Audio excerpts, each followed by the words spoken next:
हमारे YouTube channel RK music को लाल button दबा के सब्सक्राइब कीजिए और घंटा के निशान पे दबाइए ताकि हमारे बनाए हुए सभी ऑडियो और वीडियो आप तक तुरंत पहुंचे बिल्कुल मुफ्त। Presented by RK Music.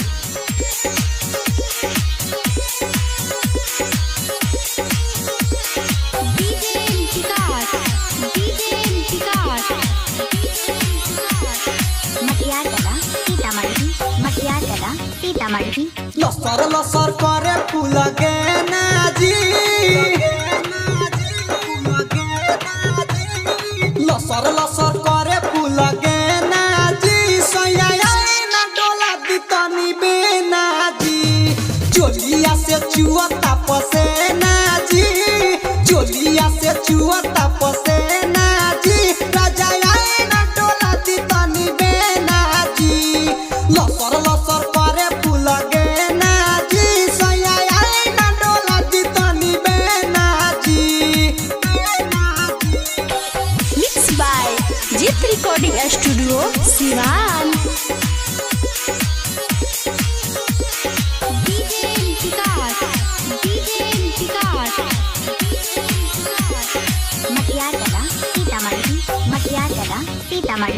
बालो पे दरदी न तुहारा बुझाई, गरमी से चिधी मोरा बाटे करे माई,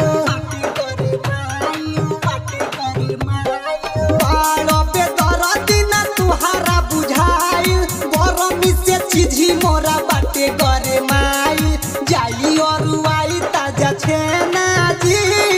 आई ना डोला दी तनी बेना जी, चोलिया से चुअता पसेना जी, राजा आई ना डोला दी तनी बेना जी, लसर लसर करे फूल गेना जी, सैया आई ना डोला दी तनी बेना जी।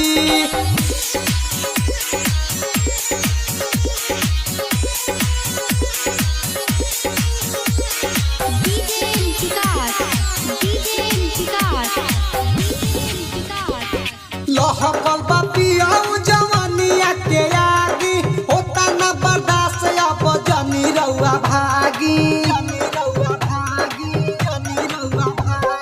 लहकल बापियाऊ जवानिया के आगी, होता न बर्दाश्त अब जनी रउआ भागी, फेंकता वे लहंगा से फेना जी, सैया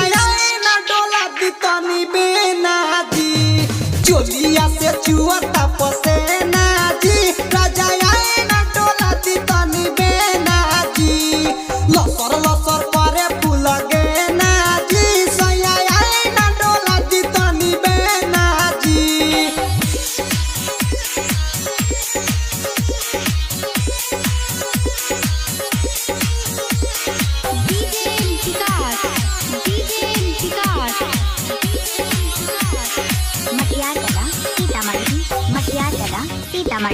सावन मंटे से राज्य जानी तड़े पाई, कही तो मंजी तो कुंदन के बोलाई,